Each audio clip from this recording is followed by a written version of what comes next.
আসসালামু আলাইকুম। আমি কদু শাক দিয়ে বড় রুই মাছ রান্না করব। আমি পেঁয়াজটি কেটে ফেললাম। মাছটি এখানে লবণ মরিচের গুঁড়া দিয়ে আমি এখন মাছটি মেখে ফেলব।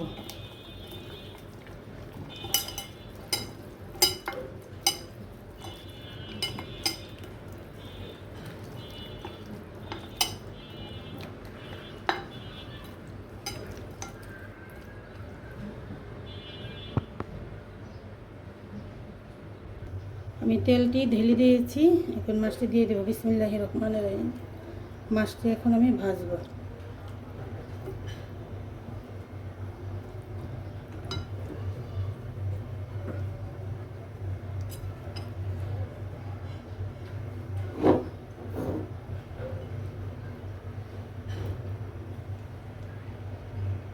মাছটি ভাজা হোক। আর মাছটি ভাজা হয়ে যাচ্ছে। তরকারিটা চড়াই দিব। সাদা তেলটা দিয়ে দিলাম।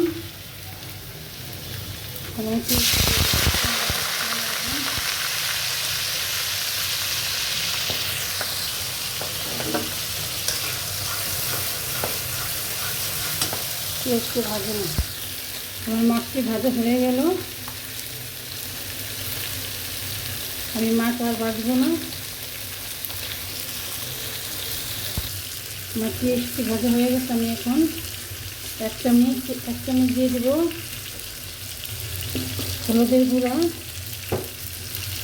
আর এক চামচ দিয়ে দেবো মরিচের গুঁড়া। সামান্য উপকরণ দিয়ে আমি আজকে রান্নাটা করব। আর একটু পানি দিয়ে দিলাম। আগে মশলা যাবে না তো।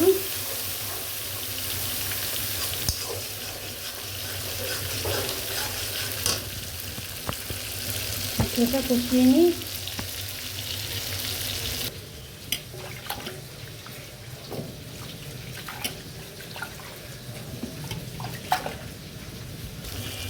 এখন আমি কদু শাকটি দিয়ে দেব। শাকের তরকারি মশলা কমে যাবে।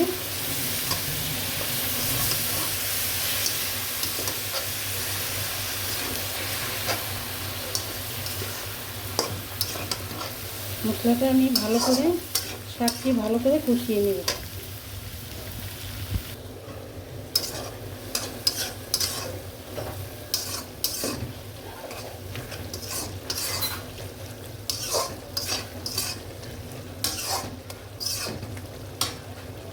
শাকটা আমি ভালো করে কষিয়ে নিব।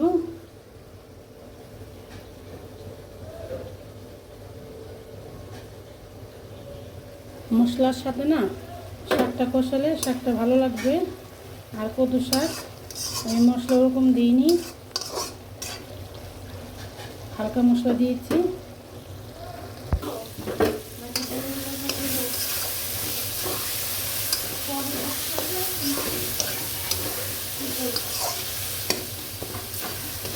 আমার কষানো হয়ে গেছে। আমি এখন পানি দেব।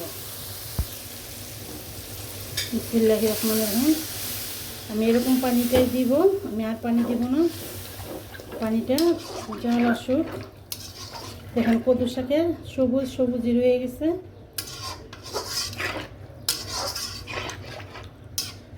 এটা বলক আসুক, তারপর মাছ দিব।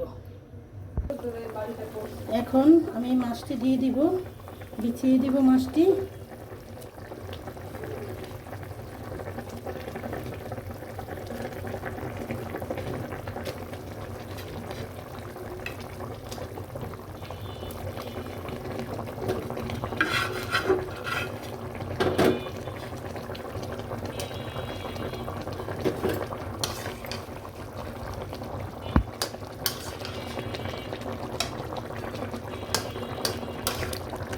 তরকারি কালারটাই অন্যরকম হয়ে গেছে। এভাবে রান্না করে আপনারা খেতে পারেন। আমার তরকারিটা একটু হবে।